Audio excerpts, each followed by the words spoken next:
April would start off strong and see me traveling farther east, all the way to Kharkiv, a city that really stole my heart. I would also get to finally meet in person my friendo, Anastasia Parskevova. It's because I used to, go from that building to that building. Some lectures would be here, some lectures would be there. So you have to cross in 10 minutes, very fast. Between all these lanes of traffic.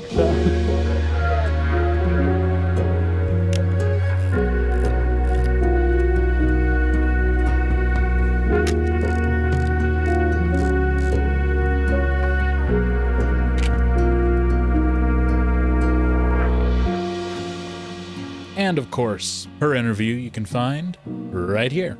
Anyone who's worked with Anastasia knows just how much she does for us foreign fools. She truly is amazing, and what she does for us and for her people are incredible. And even if she doesn't take the praise, I will continue to lump it onto her every single time. Part of where we would head for this time was to Slavutych, a neighborhood of 500,000 people that is now turned to rubble by multiple Russian attacks.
And of course, the next day, after celebrating some dead invaders, Anastasia, myself, and our driver Kirill went to Izyum, a small town that is now widely known for being the home of the largest mass grave since the Yugoslav genocide. Reconstructed that thing so people could cross it. А мы сейчас вот там заедем, встанем, сфоткаешь.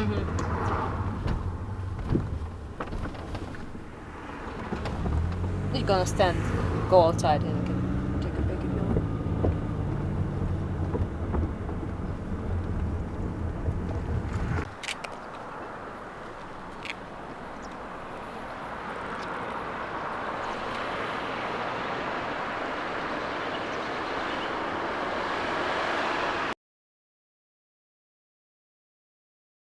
Yep, such as that.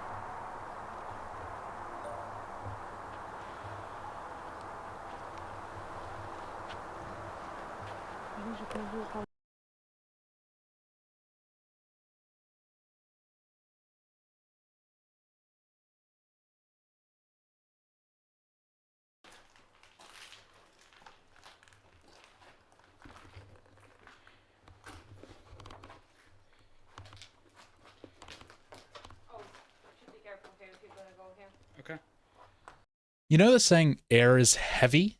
This just felt like every breath you took in would weigh you down, over and over and over again.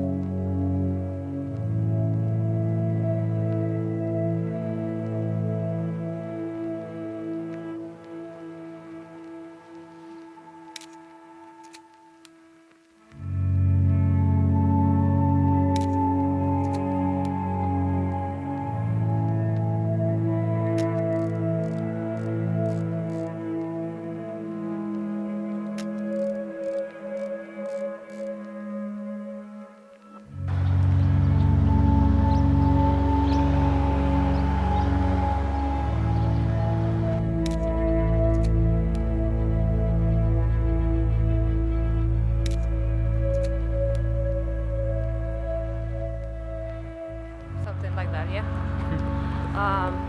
So in this building that collapsed, as you can see, there was like 50 or 60 people who were killed just here.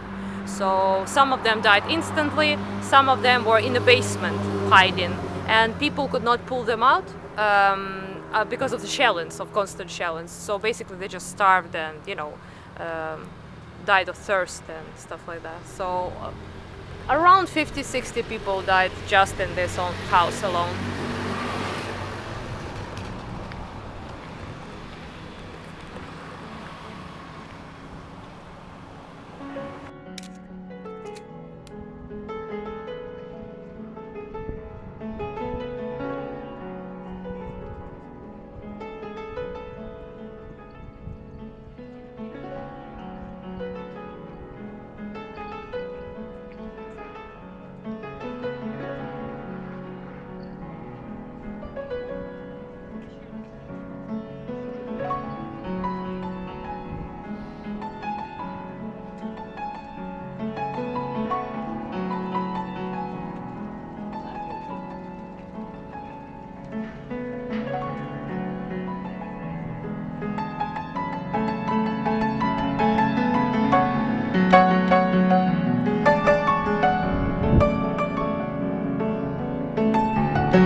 These shots on Fuji Provia 100F and Kodak Panatomic X are a couple of my favorites from Kyiv during April.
May would see me returning from Ukraine for the first time. While I wish I could be there till the end of the war, I needed to head back, deal with some life stuff, and build up enough capital to continue funding my return trips.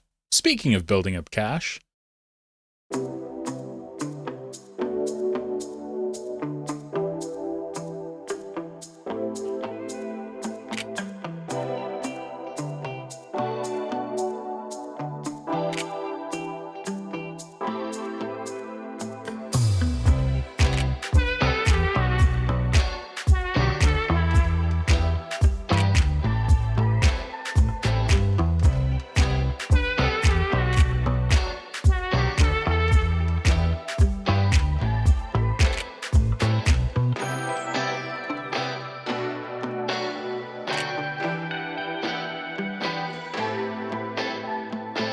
picking up my camera again. I had realized that other than my professional stuff, I'd not gone out to shoot much for me. This is also when I started to really realize how much my style had changed from being in Ukraine. Even looking at them now, they seem too distant. I don't mean from the subject either, but rather a reflection back on me.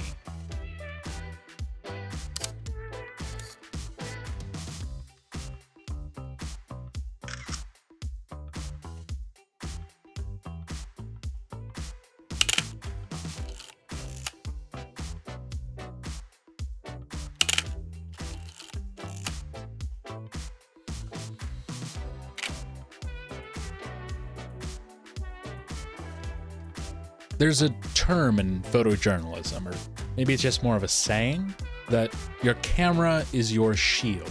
And I think that's crap. I would rather be vulnerable in that moment and feel what is happening around me. I believe it leads to a more honest photo and a more honest journalist. I held to my belief in Ukraine, but I realized I was actually doing that when I came back to the US. I don't quite know what to make of it, but I tried to break out of that mindset as best I could.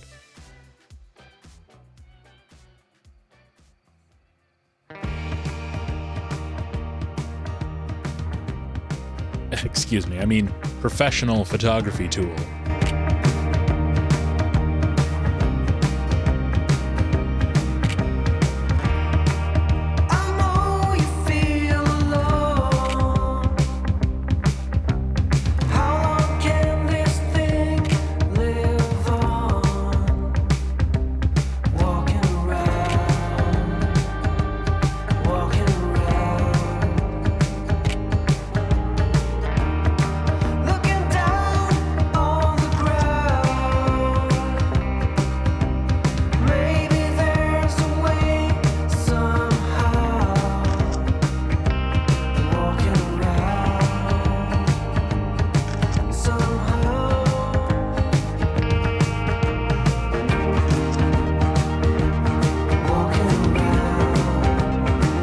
I did shoot some film as well on the Pentax 6x7, my favorite camera that is far too heavy for any realistic work in Ukraine.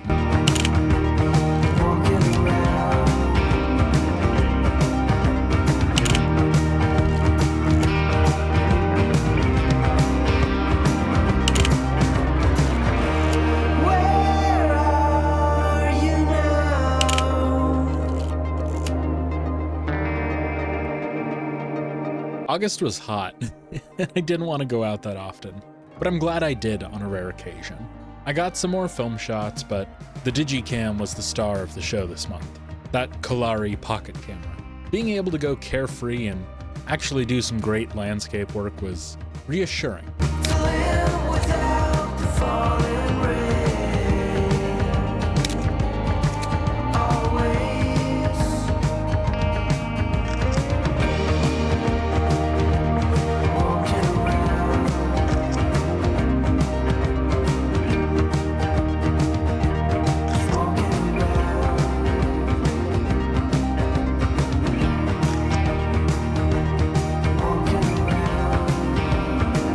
I found out about a local street concert and I just had to stop by.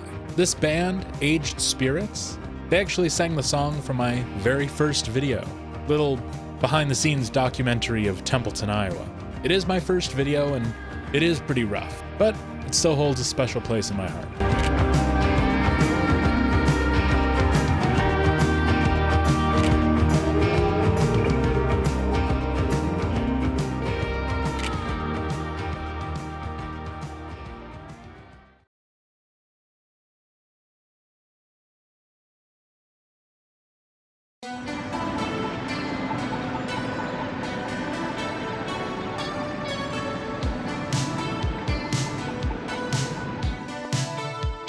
And after only a few short months, I was back, baby. I only had a day in Warsaw, so I busted out with my little pocket camera and shot away.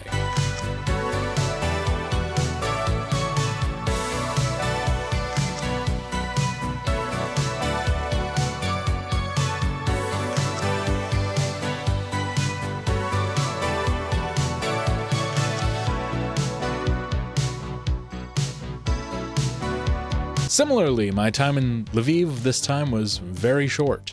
So, more infrared shots, and an experimental roll I've used before, Revolog paper.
Let me tell you, Slavutych was the last planned city of the Soviet Union. It was built to house those left homeless by its careless actions and the disaster of the Chernobyl nuclear power plant.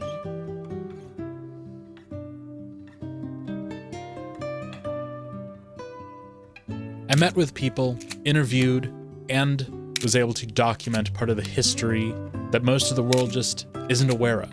I got to speak with people who lived in these infamous towns, as well as the youth of today, growing up in a time of war.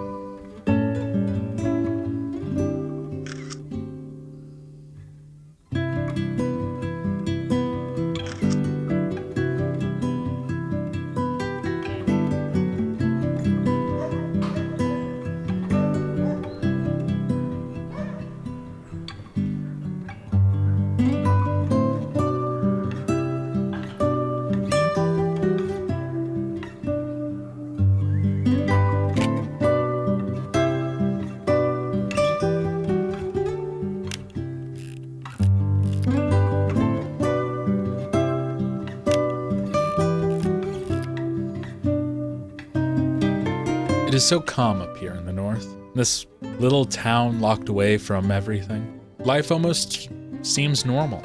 You would be forgiven for not knowing that it was occupied at one time, or that the people actually came out to protest against them.